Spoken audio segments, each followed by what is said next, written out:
So what is a pure substance? A pure substance is a single element or a compound that is not mixed with any other substance. So any pure substance will only have one component or one type of particles. These could be pure elements or a single element or could be a compound.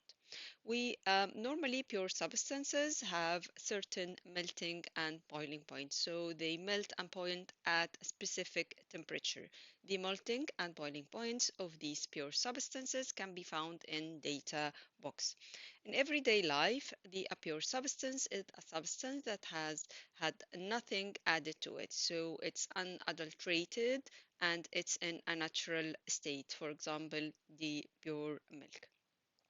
How can we test the purity of the substance? We can use the melting and boiling points of our substance to test its purity.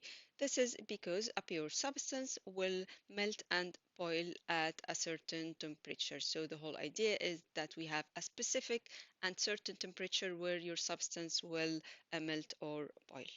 So to test the purity of your sample, you can measure either the melting point or the boiling point of your sample, and then you can compare this measured melting or boiling points with the one published in data book.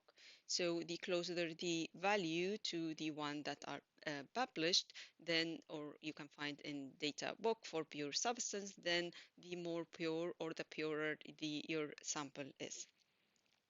So how does the impurities affect the melting and boiling points? First, the melting point. Impurities will decrease the melting point of your substance. So if you find that your measured melting point is less than the one in the data book, then that means you have some impurities in your sample. Also, your sample will melt over a range of temperatures. So instead of having a specific one melting point, it's going to be a range of temperatures.